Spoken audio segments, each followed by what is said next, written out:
Hey, glad you're back. Listen, I want to take you on a journey that I think will help you see things differently. This is a study in John chapter 9, and we're talking about blind people this entire month. Part of our goal is to lay out for you a simple and practical picture of how blind people have more vision sometimes than we do. In the Bible, there are people who teach us how to see things. And so the topic of the series is believing you can see. It's all about believing that God can not only help your life be better, He can help you see a better life. But sometimes what stops you from seeing is limitations. Sometimes they're imposed on you because of culture. You're not a certain size, you're not a certain education, don't have a certain academic level, you don't have a certain look, sound, whatever. And there are assumptions that people make. In this story, we're going to see a guy. There is an assumption because he's blind that something happened in his life, that God judged him, that he was brought to this place because of some sin in his life. So if you look at me at John chapter 9, I want to start at verse 1. It says, as he went along, he saw a man blind from birth. His disciples asked him, Rabbi, who sinned, this man or his parents, that he was born blind? So notice the assumption. Notice the judgment. He had to do something, or his parents. Now, what's kind of weird is if he was born blind, then what could he do as an infant that would justify this? But notice sometimes when you're judging, you don't always even think rationally about your argument. So Jesus makes a statement. Verse 3, neither this man nor his parents sinned. Nobody's wrong. You know, there are moments like that. Nobody's wrong. Everybody is right. Nobody did anything. Why are we in this condition? Nobody did anything. Here's what he says. He says, but this happened so that the works of God might be displayed in him. God says, nobody did anything, but I'm going to use this to teach you how God can work through this. In the midst of this imperfect life, season, challenge, watch God's hand. Watch what he goes on to say in verse 4. As long as it is day, we must do the works of him who sent me, Jesus said. Night is coming when no one can work. While I'm in the world, I am the light of the world. And he goes on and talks about his role and his responsibility. Please notice the first thing he does is takes this guy off the hook. The guy didn't do anything. Verse 6. After saying this, he spat on the ground. Okay, now we're getting strange. Made some mud, that's even worse, with his saliva. It's just bad right about now. When you read this, and I'll come back and explain in a minute, and he put it on the man's eyes, and he said, go, he told him, wash in the pool of Siloam. And the word Siloam means sent. So the man went, washed, and came home seeing. What a moment. Now, I want to come back to that in a minute, and I want to make sure you understand where we are in our study. All along, I've been talking about the importance of vision. And in our first study, we've been working through the importance of seeing beyond limitations and seeing how those limitations can bind you into a place where you can't get free. Second sermon, we talked about partnering beyond your limitations. We talked about how important it is to have the right kind of partners. If you partner with the wrong people, you'll be limited by those people. The third sermon is interesting. We're talking about misunderstanding limitations. So notice with me, this sermon starts off with the conversation about people looking at a guy and coming to some conclusions that are not true. It's so easy to do that. It's so easy to make judgments and somehow think somebody did something. Now, I believe that sometimes you can be sincere. I don't think this is necessarily malicious. It's this culturally influenced. It's tied to a person's way of thinking, their perception. And this is so important because sometimes you can have a view that is solely yours. And I'm telling you, religious people can do this in amazing ways because we get Bible verses and we attach verses to people, and based on our interpretation of those verses, we put limits on them. We define people, we categorize people, and I think that can be really dangerous. I do believe that you can have an opinion, but I think you need to be careful that those opinions don't become limiting and hinders to people. Now, the first thing I want you to notice about this story is the disciples had a limited perspective about the blind man. Their concept of him was tied to their cultural interpretations, theology, and all of that. Who do you have a limited view of? Name a group. Is it white people? Is it black people? Is it Asian people? Is it short people, tall people, heavy people? You're a physical fitness person, so you judge all heavy people as being undisciplined, or you judge yourself as being really disciplined and really amazing. But everybody that doesn't have a perfect body is somehow not what they should be. And so you impose a judgment. But notice the second thing that happens in the story. Jesus broadens the disciples' limited perspective. One of the things that I think is really fascinating is the process Jesus takes us through, where he says, let me get your mind from here to there. I need to move you from where you are. You are a Baptist person, and you think in a Baptist way, and that is it. You're Pentecostal, you're holiness, you are an atheist, I don't know, whatever you are. The challenge sometimes is moving you from here, from male, to understanding females. That's why marriage or relationship is so difficult for you. You think like a male. You can't think. You can't see how a female thinks. And the same thing with females. They think that men should think like women. So everybody is, if they're not careful, is locked in a bubble that tends to limit and judge and critique and analyze and conclude, and there's no room for growth. But notice what Jesus does. He says, guys, let me lift your mind. Let me lift your mind. I want to take you across a boundary that you would not go across on your own. I want you to see this guy through a different lens. Neither he nor his parents did anything wrong. Now, this had been in their mind maybe for years. Every time they saw somebody blind, oh, the mom must have done something, oh, the daddy did something.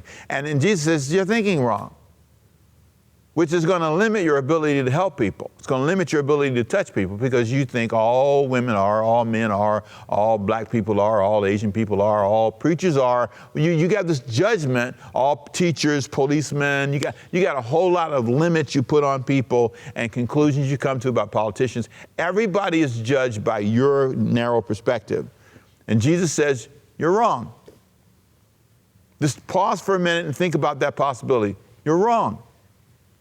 You're wrong. Republicans, Democrats, independents, okay, maybe you're all wrong. Maybe there's a fourth way to do it. Maybe there's another way to look at life other than through the lens that you look at life. I mean, there's really a powerful misjudgment of people. I was studying about sports teams, and I was really surprised that when you name certain sports teams, they hate the other ones because they've judged those people. You're a Yankee fan, oh boy, but not like the Dodgers. Everybody's got their judgment. If you're a Lakers fan, who in the world could like Chicago? Or don't even talk about Boston. Our conclusions are so profound and fixated. And notice what Jesus does. This guys, you're thinking wrong. You may be sincere, but it's sincerely wrong thinking, I like to call it. So here's what we're going to do. He's going to illustrate it. Now this next step to me is a bit difficult because what he does, he crosses what I call a cultural limit to teach a lesson. So he does something, it's just, he kneels down, spat on the ground. That's already bad, right? That's like, you don't just go around, heaving on the ground in front of people, especially when people are talking to you, right? Just while they're talking, he goes, chew right there on the ground. Okay. And it's enough to make mud. This is getting worse, I know. I didn't make it up, it's in the Bible. And then he gets worse and he starts twirling his fingers in it. Okay, I hope you guys aren't eating. This is terrible. Right? What has he done? He crossed the boundary that made everybody around him squint. Oh, Jesus, what are you doing? Have you ever done that? You ever done that? You say, what are you doing? What are you doing? Then he takes another step that's probably the worst step across all cultural normal boundaries. He takes it, puts it in the blind guy's eyes, and says, go wash it off. I hope so. That is the plan. I'm trying to figure out what you think I'm going to do. Did I hear him? You know, if you're a blind guy, you know what that sounds like. Pachoo, and then what's he doing? Oh, he's twirling it in the sand. He's about to put it on you. You know, and you just sit there and you watch this. And the Bible said he came back seeing. So here's the lesson. God doesn't always do it the way you think it's going to do, and it's not always cool or easy, and it's not always fun, and it's not always explainable, and I'm not saying do this at home. Please don't you do that to anybody. Okay, this is not designed for you to mimic. This is designed to teach a principle. The blind man could not be healed, in this case, without Jesus crossing a limit, a boundary. As a leader, I get that. God, I get that. Every time I do something that's totally different from the way we organize our church, the schedule we have, you know, first, second Sunday, third Sunday in the building, fourth Sunday, Sabbath Sunday. What is that? Cross a cultural boundary in a lot of settings. You can't stop. You got to keep going. You can't have a Sabbath Sunday where you just are off and you watch digitally. That's crazy. And I'm telling you, emotionally, I felt it. Every time I do something different, the length of the services, the length of the service, I'm not preaching all day. I'm not going to talk too long. I want you to stay with me, and I want to make sure you stay to the end. I mean, there's a culture. Some of you right now, listen to the preacher for a minute, you're stuck in a cultural norm that's not working, and you can't change. You can't change. Your cultural way of loving people doesn't work. Every relationship goes up in flames. Maybe it's your cultural approach. You cuss every boyfriend you get out. Maybe you're cussing every woman. Maybe you're sleeping with everybody before you marry them, and you're just a love person. You're just all over the place. And maybe that's not a good thing to do. Everybody else is doing it. It's culturally normal, but you got to cross a boundary sometime and say, well, let me try something different. Let me try something different. Let me just try not to beat up my next wife or my next woman. Let me just keep my hands in my pocket. Let me not just maybe pay the people I borrowed money from, and maybe I'll have some good credit. Maybe my life will change. Maybe culturally I've gotten into some bad habits and maybe I need to cross them. See, I believe what Jesus is trying to say here, crossing cultural lines is necessary sometimes. Norms. Sometimes. Sometimes. For some of you, you've never worked. You've always been just kind of laying around waiting for somebody to take care of you. Maybe you should get a job. For your life, the norm has been to not work, to not have any money. Maybe you can cross that line and get a job and have money for a change. Maybe you can change the way you talk. Don't cuss every other word. I don't know what your norm is, but Jesus is clearly crossing a cultural norm. And it's a fair norm in this case. This is one of those just like, oh, well, that's a norm we should keep, right? But here's what he's saying. Push the boundary. Let me push the boundary. Let me lean in on you and make you uncomfortable. And watch the miracle happen. Watch the miracle take place in your life. I want to lean in and push you someplace that you don't know. Now, what's amazing is after this is done, the blind man is healed. And I want you to listen to verse 8 because it's an interesting conversation. His neighbors and those who had formerly seen him begging asked, isn't this the same man who used to sit and beg? So everybody's like, is that him? That's the blind guy, isn't it? Is that him? Watch this. It says, verse 9, some claimed that he was. Others said, no, it ain't him. He looks like him, but he himself insisted. He said, no, I'm him. You heard him talking. He said, no, I'm the guy. I'm the blind guy. He's the big right over there. I'm the guy. It's me. Believe it or not, I can see. Hey, I can see your face. Watch this. How then were your eyes open? How did this happen? Fair question. What happened? They asked, he replied, verse 11, the man they called Jesus made some mud, put it on my eyes. He told me to go to Siloam and wash. So I went and washed, and then I could see. And they said, where is this man? They asked him. He said, I don't know, but I know what he did for me. Here's a moment. Here's a moment when you sit there and you watch this. 5 lessons that come to mind when I see this story. Number 1, your personal views or the views of those around you can limit you. Your personal views and the views of those around you. This blind man can see because Jesus pressed past the views of other people. Pressed past the disciples' views, the views of other people around him who thought the guy could never be healed. Sometimes your view and the views of people around you can limit you. That's why it's so important to travel and to meet new people and have new friends. I am a connoisseur of building friends because I realize that the more relationships I have, something profound happens. Side story. I was on the train the other day, right? I love trains, right? I was on the train the other day, and this lady was sitting like a row behind us on the right. And she sits there, and she just gets up and walks over and says, hi. She does. She says, hi. I said, well, hi. She says, well, where are you going? I said, well, we're going down to Savannah. And we're going back. And so she sat down. I said, well, sit down. She sat down. It's great. It was great. It was great. I thought, look at you. Because what she was doing was reaching out, crossing a boundary, reaching out, going past the limit and saying, I'm going to cross this boundary. I'm a white woman. I'm going to talk to that black man, his wife. I'm going to say hi to them. I said, you go, girl. That's what I liked. Some of you need to cross a limit, cross a boundary. This is amazing. Your views and your personal limits, there's something profound that can happen when you do that. When you cross a boundary. This guy could have missed everything if he had listened to everybody around him. Second thing I learned, when is the last time you admitted that you were wrong and limiting yourself?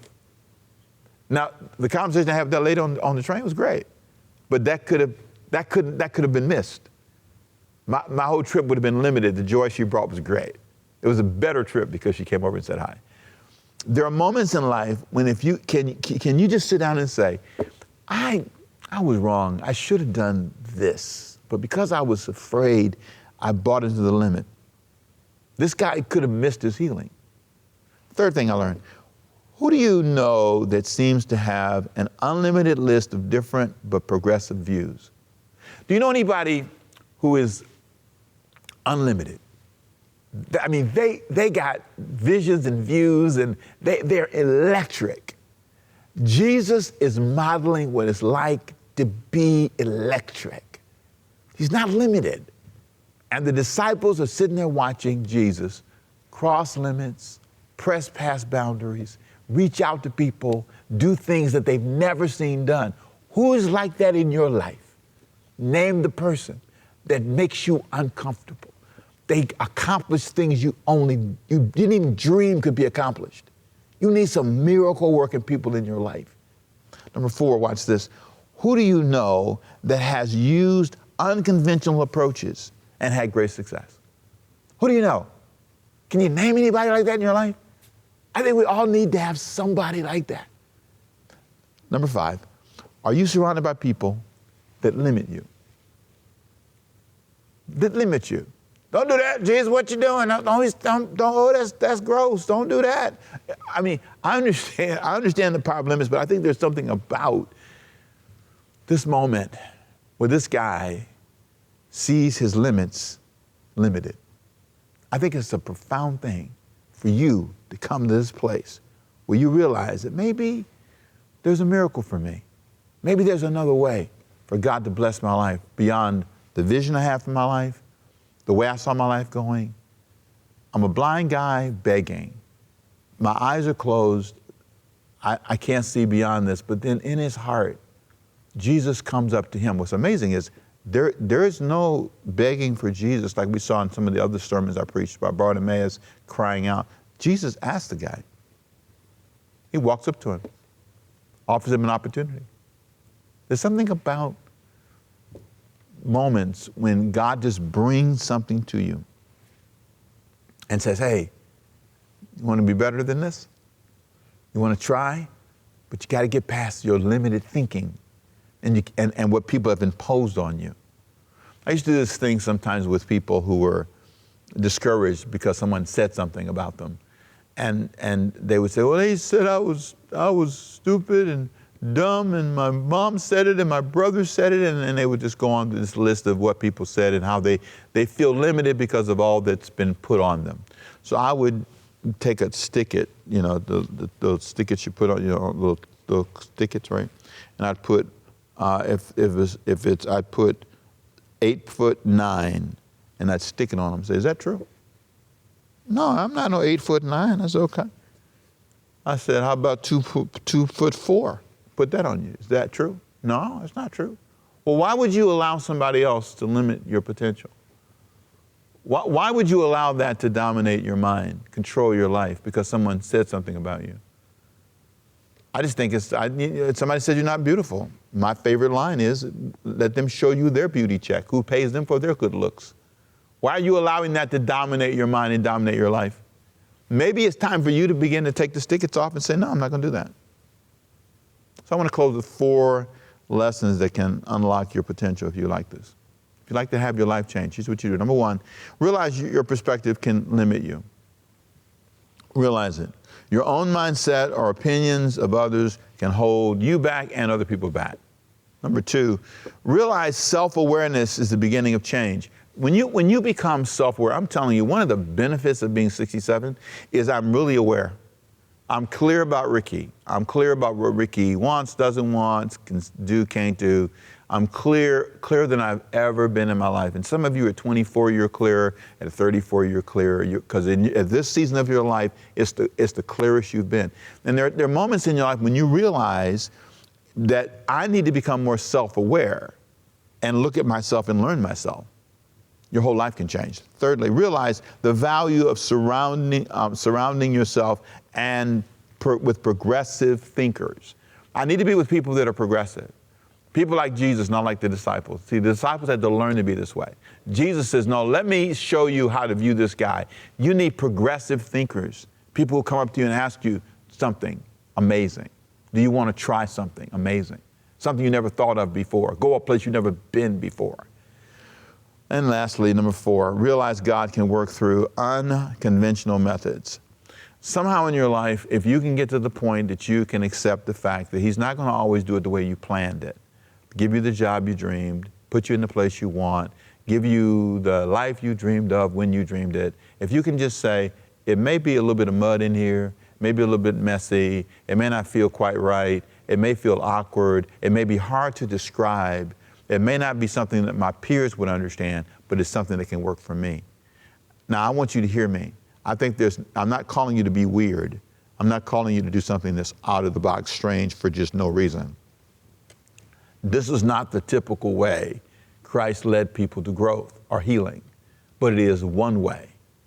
I'm saying sometimes it's unconventional, but I'm not saying go out and just do the weirdest thing you can think about. What I'm saying to you is trust your God to get you there in a way that you didn't plan. That's my point. It doesn't have to be the way you planned it. You just need to make sure God's on your side, and I believe He is. Next week, I'm going to take a turn. I'm going to talk to you about why it takes some people so long to get to a destination. And sometimes there are things you can do to limit yourself because you impose certain things into your lifestyle, introduce certain things that stop you. Mark chapter 8 is where we're going to start next week.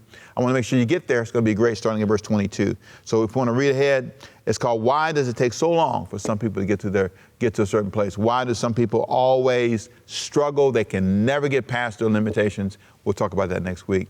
This week, I want to pray for you. Father, I pray for people who are struggling with limitations that are unnecessary, who've allowed people to impose boundaries on their lives. Some people have said they couldn't do something, or they are judged because physically they feel they're not perfect, or because they feel as if they're not academically smart enough. And they've got all these judgments in their minds. They think it's because of their family or because of their mother or daddy. Father, right now we lay all that before you. Because just like Jesus got this blind man past his limitations, you can get them past theirs. And so we give you all the glory and all the honor in Jesus' name. Amen. Hey, listen, I hope you've enjoyed these few minutes together. I pray it blessed your life. I pray you've taken something out of it and that you'll rise above your limitations and watch God bless your life. He can lift the limits in your life. You really can. My name is Pastor Ricky Temple. I thank you for being with us today. Let me just say, for those of you that are watching us on demand and watching us live on live streaming, the third and fourth Sunday this month only, we have what we call our Sunday Sabbath Sundays. And so I want you to come out and join us online. Third and fourth Sunday is all digital. It's all online. And then we'll be back in church first, second, third Sunday next month. Make sure you come back. We've got some powerful things planned. We've got a powerful Rock Fest planned for our kids. You don't want to miss that. It's going to be great. We're going to give out uniforms. We're going to have, hundreds and hundreds of people out here. And so I want you to listen to the announcers. They'll tell you all about that. And I want to say we are so proud that you're a part of our life. And I want to thank all of you who support us to make all this possible. God bless you. Have a great, great rest. I got a great word for you next week right here. Don't miss it. Or right here on live, right online. If you missed it, link it, send it to a friend. See you next time. Bye-bye.